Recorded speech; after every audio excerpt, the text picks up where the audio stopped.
Добар ден, почитувани гледачи. Следува добриот доктор. Јас сум Александар Динев. Ви благодарам што сте со нас. Денеска ќе зборуваме за сезонски респираторни инфекции. Ќе објасниме што се вируси, а што бактерии, какви компликации истите можат да предизвикаат. Мој гостин и соговорник во студиото е професор доктор Горица Попова, специјалист микробиолог во клиниката за респираторни заболувања кај децата Косле. Професор Попова, добар ден. Ви благодарам што сте дел од денешното издание на емисија. Добар ден. Малку ми унапредивте, јас сум доцент. Како и да е во ред. Ви благодарам што ме поканите. За студентите сте професор. Така е, да. Актуелна тема сега овој период. Така да. Дури кога се подготвувавме за емисијата, кога го договаравме терминот, рековте дека иста е состојбата како емисијата од пред 2 години. Каква е моменталната состојба во клиниката во однос на лабораториски анализи и број на пациенти и хоспитализации? Значи, сезоната на грип почна малку покасно од што очекувавме, некаде од втората половина на декември, да кажам, некако нагло ни почна сезоната. Така да детекцијата на позитивни примероци за инфлуенца А е навистина висока. Од тоа што детектираме, некаде околу 30% ни се позитивни токму на инфлуенца А овој период. Во однос на прегледи, имаме многу прегледи, така да имавме и по 250 прегледи, да кажам, за 24 часа. Овие неколку дена е малку стишана работата, стишана прегледите со околу 150. Така да и напливот на испитување во нашата лабораторија е малку стишан, меѓутоа повторно позитивитетот на тие што се тестирани е над 30% за инфлуенца А првенствено. Така да ќе видиме, може би децата беа на одмори, на скијање, не беа тука. И епидемиолошките прогнози се такви веќе. Така, ќе видиме сега со почетокот на второто полугодие, нели ќе видиме кога децата ќе се натре во школите. Ќе видиме, тука сме ќе следиме ситуацијата, да.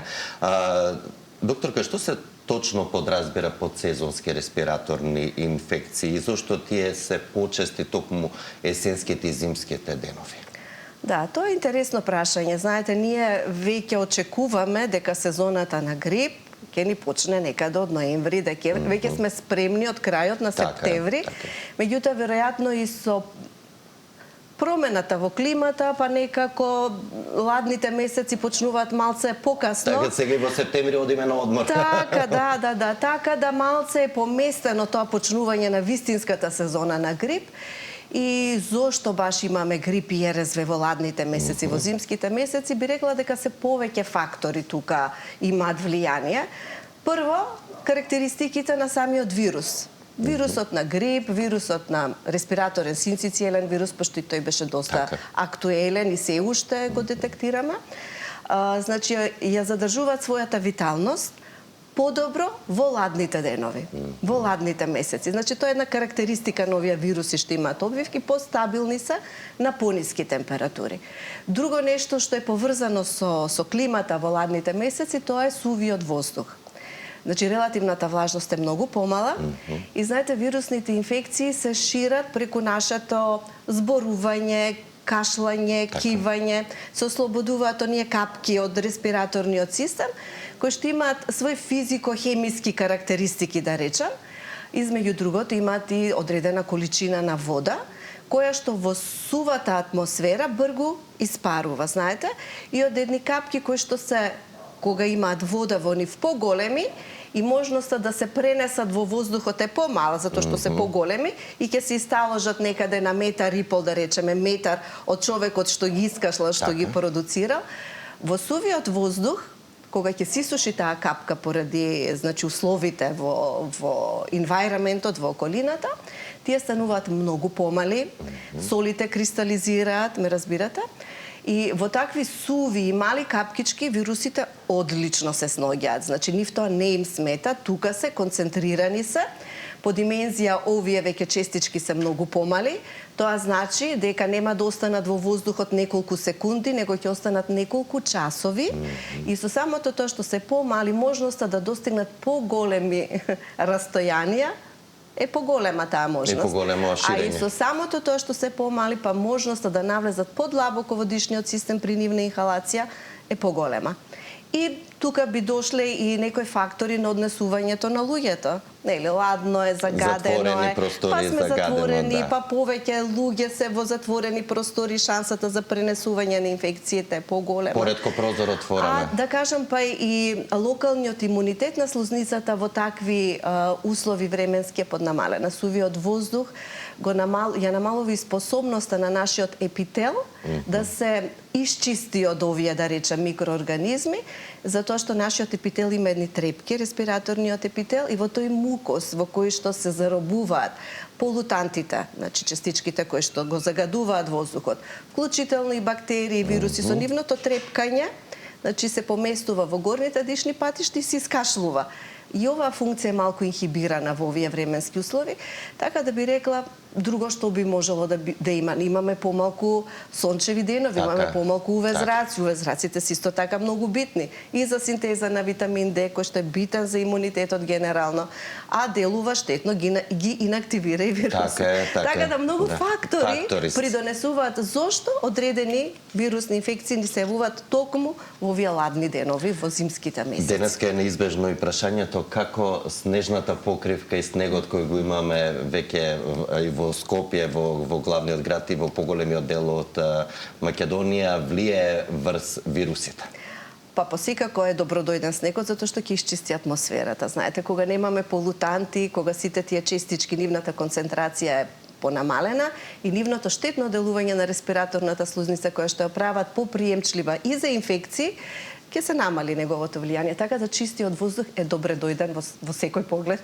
Така. Да. Иако симптомите се преклопуваат, многумина се прашуваат и ова е многу често поставувано прашање, каква е разликата помеѓу настинка, грип, инфлуенца кој доминира оваа сезона, но и останата вирусна инфекција, еве конкретно РСВ, респираторен синцицијален вирус на долните дишни патишта. Вака сега, вирусните инфекции предизвикуваат респираторните вирусни инфекции, предизвикуваат некоја симптоматологија која што многу често се преклопува. И вие врз основа на клиничката слика и не можете баш да бидете многу сигурни за кој вирус станува збор.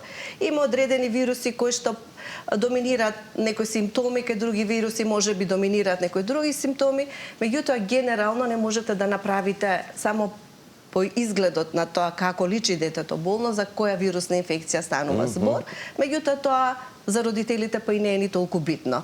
Битно е да се процени тежината на болеста, дали таа болест, клиничарот да процени дали таа вирусна инфекција ќе може да помине само од себе, со домашно лекување, мислам, со нега, со симптоматска терапија, или пак инфекцијата предизвикува потешка симптоматологија кај детето, која што побарува хоспитален третман. Тоа е битното. А кој вирус е во прашање, тоа е не мора толку многу да се замарат пациентите со таа работа, ме разбирате. Тоа е сепак работа на докторот и може би доколку, затоа што сега вирусот на инфлуенца не циркулира, и доколку станува збор за посериозно болен пациент, да кажеме, не мора да е дете, инфлуенцата ги атакува, ги напаѓа и возрастните, особено оние кои што имат и коморбидитети и се во повозрастната старосна група се особено подложни на потешки инфекции со вирусот на инфлуенца, така да доколку веќе се детектира инфлуенцата, може да дадеме терапија. Тоа е разликата. Генерално, другите вирусни инфекции немаме каузална терапија, значи директна терапија за причинителот. Се лекува детето да му се олеснат симптомите, доколку е дишењето влошено, да се овозможи, значи оксигенацијата да биде како што треба и така натака. Меѓутоа каузална терапија насочена кон вирусот немаме, меѓутоа за инфлуенца имаме. Така да може би тука антивирусна терапија таму каде што треба да се даде. Така, тамифлуто вообичаено е најпознатиот антивирусен лек. Да ги слушнеме прашањата од нашите гледачи и ги продолжиме и понатаму околу вирусните и бактериските инфекции, ќе ги офатиме кон крајот на емисијата. Почитувани во програма сте, повелете. Ало, добро утро. Добро утро, добар ден. Добро утро. Добар ден. Поздрав до докторката и до вас. Јас моментално прилезав грип, али тоа точно беше на Божич и бев на инфективна клиника, првите 2-3 дена со симптоми на течење, нос, скивање и све, меѓутоа почна као да осеќав надолу да се спусти, сепак благодарение не добив некое поголемо на плуќата, мислам, ми дадоа тамифлу, се докажа дека е инфлуенца грип. Иначе, се уште кашлам и не можам да го исфрлам секретот добро. Доктор, пред месец и пол имав респираторен вирус. Мислам, не беше грип, него така да сум имунитетот ми е доста ослабен, пошто сум и опериран од карцином на тироидна и паратироидни ми се извадени. Јас сакав, не сум вакцинирани, сакав да се вакцинирам и мислам уназад едно, да не речам 10 години, пошто сум алергична на јајце. И затоа не ме вакцинираат. Пред едно 10 години преку интернистот ми даваше од септември да почнам 3 месеци пиев, само не можам да се сетам кои таблети беа, као да се имунитетот малку зголеми. Сега јас барам во јавно здравство да прашам дали има некој друг начин, пошто и други коморбилитети, имам перикардитен, имав излив, тоа го имам добиено, хроничен перикардит, имам баш од прележан грип пред како компликација 30 години, да. И сакам да се заштитам, ама нема друг начин освен вакцината. Се дали постојат тие се уште, не можам да се сетам се точно како беа, али ги пијав 3 месеци. Суплементи, очигледно за зајакнување на имунитетот. За имунитетот, веројатно, ама сега ве прашувам... Да, во интерес на времето, конкретното прашање ви е како да се заштитите во ситуација... Како да се заштитам и дали што да направам се, пошто уште се така, да, колку време траат последиците од грипот. Да, ве разбравме, ќе добиете конкретни одговори на вашите прашања. Секој добро, господјо. Да, комплицирана состојба, на гледачката што се јави. Да, ова е малце комплицирана работа, затоа што имала една инфекција слушателката, па на тоа се надоврзала друга инфекција, знаете, едно по друго релативно во брз временски период, така да на едно оштетено дишно стебло се наврзува друга инфекција и најверојатно му треба време на дишното стебло да се сето тоа таму среди. И кашлицата може и да потрае и до месец дена да трае, така да тоа не е невообичаено. Меѓутоа, посекако ќе си одите уште на една контрола да се види дали наодот на белите дробови е добар и така натака, да не се искомплицира нешто работата. Конкретно за вакцините, мислам дека алергија на јајца не е контраиндикација да се прими вакцина против грип и особено овие пациенти што се во ризик да добијат посериозна инфекција, нели како што спомна веќе, пошто грипот знае да биде навистина сериозна инфекција, да направи сериозна председолно респираторна инфекција. Самиот вирус... Посебно кај ваква ризична група на пациенти, на граѓани. Знаете, дури таков респираторен дистрес синдром, кој што е навистина многу сериозна работа, а и самата вирусна инфекција па прави подлога на бактериска суперинфекција, што уште повеќе ја комплицира работата, така да треба да се внимава во посебно ова вулнерабилна популација, како може да се заштити, да се поштеди од посета на места каде што има многу гужва како први основно, или доколку одите на такви места, сепак ставете си една маска, барем во овие месеци кога циркулацијата на вирусот меѓу популацијата е многу голема, да. Така да се внимава нели на миење на рацете, затоа што може вирусот за разлика од другите грипот може полесно така да се пренесе. Така со рацете па ќе ги пипнеме носот, устата, очите и да го пренесеме, значи да не забораваме да ги миеме рацете. И од суплементи, особено во зимските месеци, може да е добро да се зима витамин D3, цинкот е добар во однос на појачување на имунитетот и така. Има и други суплементи кои што во координација со интернистот или матичниот за состојбата со останатите хронични, може да се подобри, значи да се олесни излегувањето од оваа состојба кај пациентката. Меѓутоа сепак треба да се направи уште некоја контрола, да се слушне, да се види. На слушалка како велат клиничарите да видиме какво е дешењето. Доколку имаме и следен гледач, почитувани во програма сте. Благодарам. Повелете, ве слушаме. Добар ден. Исто и вам, убав ден. Така, да поздравам докторката, пошто гледам дека е докторка за позрели години, така да таа е подкована сега, кој знае повеќе што треба и како треба за народот, за децата, за старите, за сите. Баш ми е мило што има за такви гости.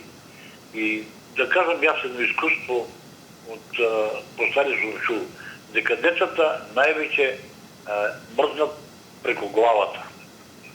А сега мајките на кокорени со кожни бунди, со ова, со она, со капулјачи, а децата во количка, железна количка, без капа на главата. Јас имам многу така укажувал, ставете му капа на дето да не би се разболи. Така да мислам дека треба на овој наш народ да му се кажува дека треба да се облекува повеќе. Ова сега голи мешиња, голи грбиња, голи глави, голи вратови, се голо и сакаме да бидат здрави. Нема здравие. Корисна забелешка, да, како што било во претходно, добро што се јавивте, што споредивте во однос на минатото, како се облекувале децата и како сегашната современа младина или родителство, да го наречеме, како ги одгледуваат децата. Секој добро, господине, ви благодарам за јавувањето. Така, да, добро. Кога е ладно, еве сега се минусни температури, нормално дека детето треба да биде затоплено, знаете, рековме дека ладниот воздух не влие баш многу благопријатно на дишното стебло, така да треба да биде детето затоплено, нема тука коментар дека треба капа да има ставено, мора да има кога се ладни деновите, треба адекватно. Главата и нозете најчесто се најчувствителни, облека дефинитивно, така повеќе слојна како на времето што биле одгледувани. Да, треба да се затопли организмот. Така, ќе вклучим уште еден гледач, почитувани во програма, сте повелете. Ало, добро утро. Добро утро, добар ден, ве слушаме. Поздрав до вас и до докторката. Поздрав и до вас. Имам едно прашање. Пред 2 години имав спуштено бронхит. И сега поради ладните временски услови некој пат може да се деси да ме фати долго грлото, може да ме фатат крајниците, да ми гнојат и да ми е заткнат носот. Дали тоа е нормално бидејќи имам спуштено бронхит или тоа е еден вид на грип? А кога сте имале бронхит? Пред 2 години добив бронхит со настинка. Велеше докторката дека било настинка, дека проќе прошло за кратко време, оно со лекови, но спустив бронхит. Дали овие 2 години, откако сте го имале бронхитот, примате некаква терапија, да речеме, со инхалирање, некаква терапија? Примате или не? Не примав никаква терапија, само инхалација во периодот кога бевте болна? Да, кога бев болна. Значи, најверојатно... Ќе добиете совети и препораки. Ви благодарам за јавувањето. Најверојатно се работи за изолирани случаи. Пред 2 години било една инфекција, која што, знаете, вирусните инфекции генерално се горно респираторни инфекции, меѓутоа некогаш може да се комплицираат. Да се спуштат на плуќе, со бронхити, кај децата со бронхиолити, па и со вирусни пневмонии да се комплицираат, па и со бактериски суперинфекции, така да. Значи, може да биде клиниката од многу така лесна, така, меѓутоа може да биде и до доста сериозна. Така да тоа била една епизода која што поминала, а ова сега што го имате, најверојатно ви се нови инфекти кои што ви се надоврзуваат еден инфект по друг инфект. Малце ќе си внимавате, повеќе ќе се чувате, ќе се пазите. Овие месеци кога има многу вируси, како што реков, препораките се тие да се избегнуваат гужви колку што е можно, да се мијат редовно рацете. Значи да расчистиме не е од пред 2 години истата инфекција и компликациите. Евентуално ако може малци навлажувачи во воздухот да се користат и тоа е добро, да не биде толку сув протокот на дишните патишта со посвеж и почист воздух. Имаме простор само за уште еден гледач, почитувани во програма, сте повелете. Добар ден. Добар ден. Ве слушаме, во програма сте? Да, вечам во програма. Да, вие сте наред, повелете со прашањето. Би сакала да ја прашам докторката. Јас сум малце во години, имам 70 години, него нон-стоп од не знам колку години никако носот не ми престанува да ми тече. А неам вака никаков проблем, ни на градице, ни на она. Само носот ми тече нон-стоп. Во кој период од годината? Па нема лете, зиме, пролет, есен, зима, нема. Нон-стоп, значи при секое годишно време? Па нема определено годишно време, нон-стоп, нема дали е лето, дали е пролет. Дали имате на лекар поедено некакви испитувања направено? Ништо, носот ќе ми даде некои капки, но ќе престанат и после так почнува Так. истото. Ќе добиете совети и препораки од професор Попова. Секој е добро, господјо. Слушајте ги советите. И каде треба да се обратите за да се најде причината за оваа состојба? Да. Добро, доколку таа симптоматологија ви смета, можете да отидете до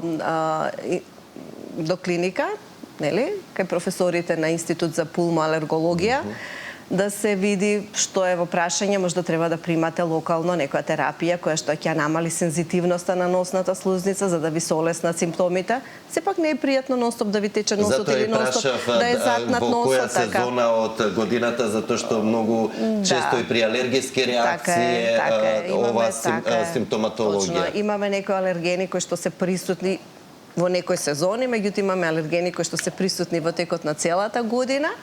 Така да доколку е проблемот некаква таква сензибилизација кај господјата, можеби треба да се обрати до клиниката и да се види, да се направат испитувања и веројатно да си прима некоја терапија во форма на спреви за да се намали сензибилноста на самата слузница и да и се олеснат симптомите. А пред да се открие причината кој алерген може би е причина може и да се потруда да се открие, меѓутоа генерално лекувањето е исто, како да речеме. Хронично и долготрајно. Да се намали реактивноста на слузницата. Да се уважат симптомите. Така е. Да се вратиме ние на нашата тема околу вирусите и останатите респираторни инфекции. Професорка, колку долго едно лице е заразно кога има вирусна инфекција? Така, ова е убаво прашање. Генерално, за сите вака респираторни вируси, можеме да кажеме дека е заразно ден до два пред појавата на симптомите. Најмногу заразно, значи во најголем процент ја шири инфекцијата во моментот кога има акутна симптоматологија, кога има температура, кога кашла, кога кива, тогаш е пациентот, односно лицето најзаразно и генерално заразно е уште ден-два кога ќе престанат сите симптоми. И препораката е, во однос да речеме кога да се појде на училиште, кога да се отиде на работа, препораката е кога без да пиеме лек за температура, значи само од себе температурата ќе си падне на нормала и кога симптоматологијата ќе се смири, барем да има 24 часа. Да е човекот без температура или детето без температура, да се облажени симптомите и тогаш да отиде на школа или на работа со цел да не се шири инфекцијата, нели. Меѓутоа, некои особи кои што се со послаб имунолошки систем, потешко се исчистуваат од вирусите, знаете, и тие особи се подолго време заразни за својата околина. Би рекла дека истото до некаде се случува и кај доенчињата, едно доенче што има респираторен синцитиелен вирус инфекција, бидејќи нивниот имунолошки систем се уште не е толку јак, не е толку оформен да може лесно да се справи со вирусите, може да биде подолго време да ги шири вирусите околу себе, па дури недела, 2, 3, 4 недели после престанок на актуелната симптоматологија. Да ги офатиме малку и бактериите. Кои бактерии се најчесто се одговорни за сезонските респираторни инфекции?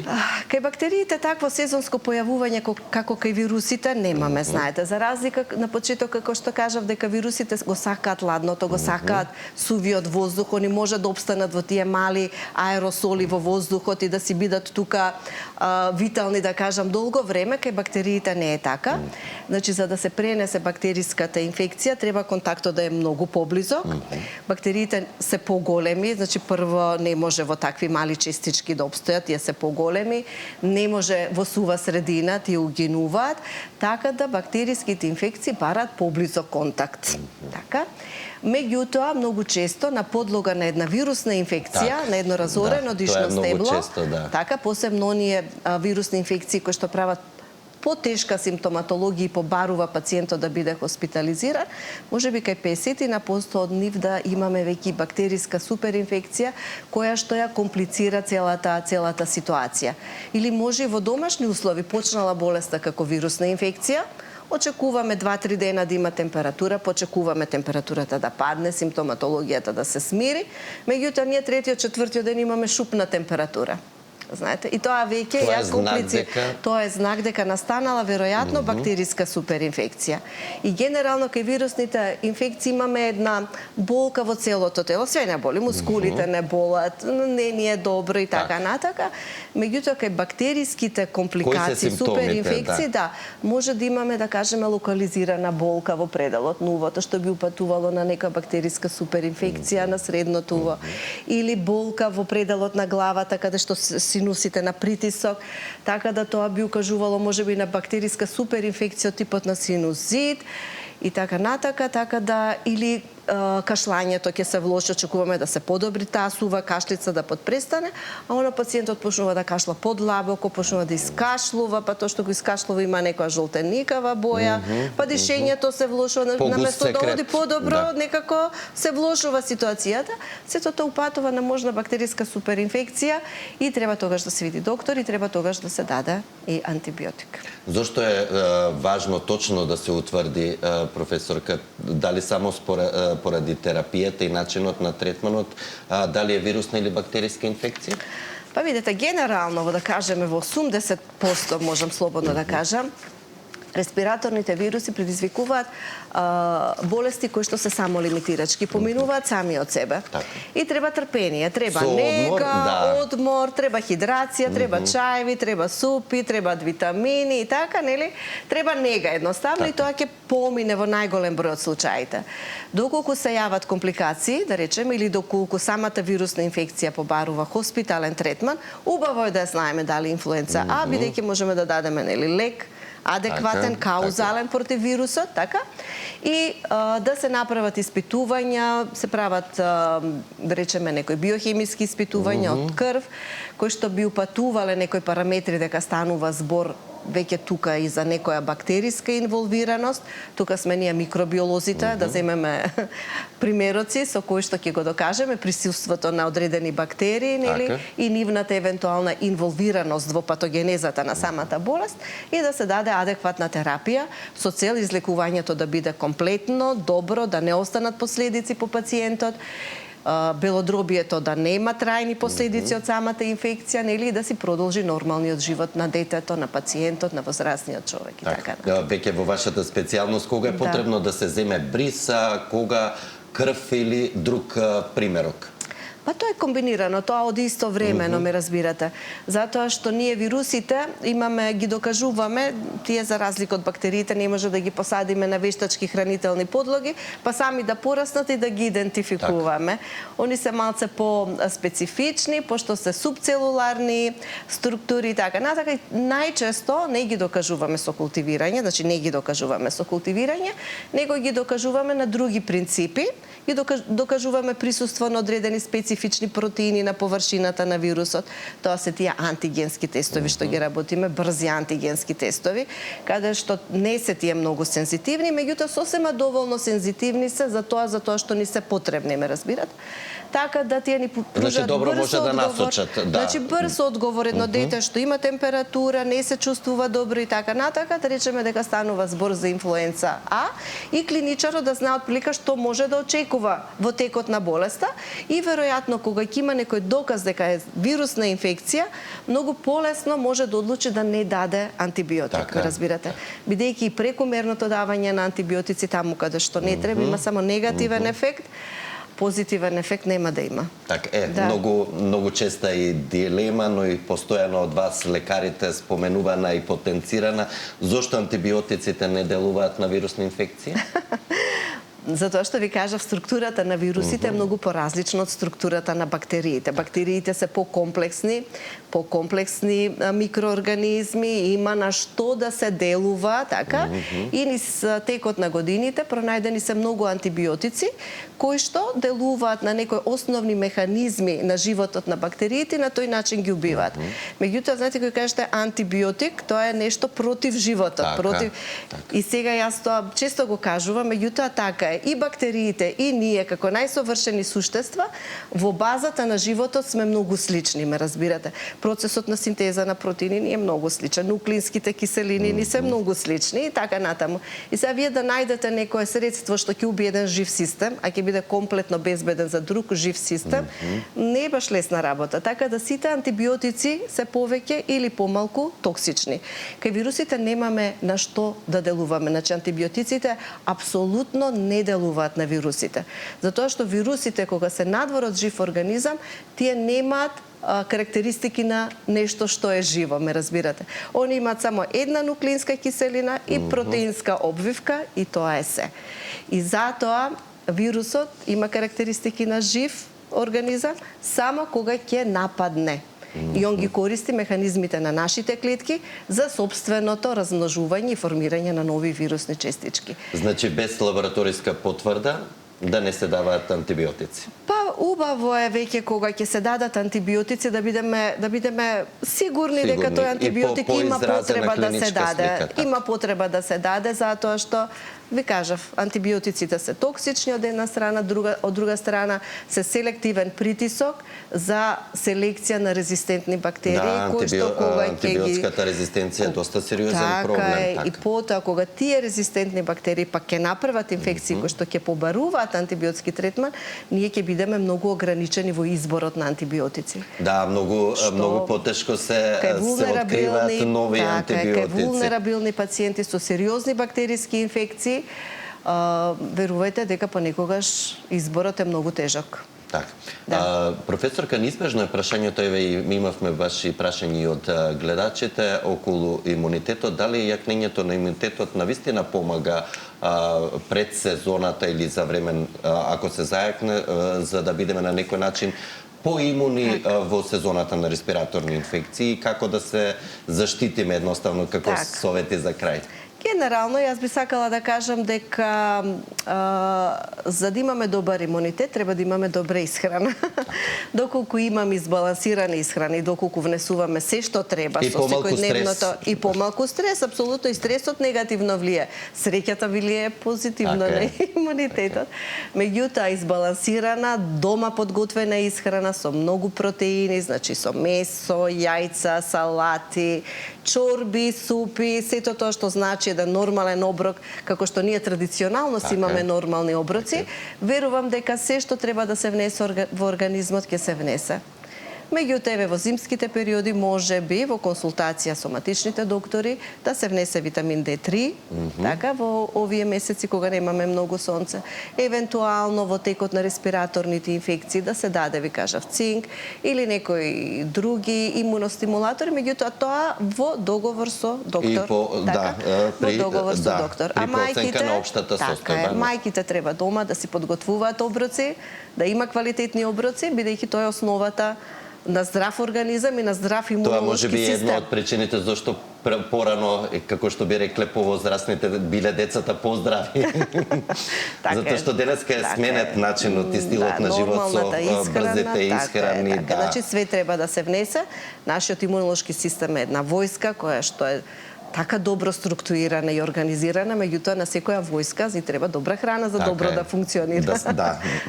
Професорка, ви благодарам за одвоеното време, за советите и искуството кое го споделивте со нашите гледачи и со задоволство ви очекувам да бидете повторно дел од Добриот доктор. Благодарам.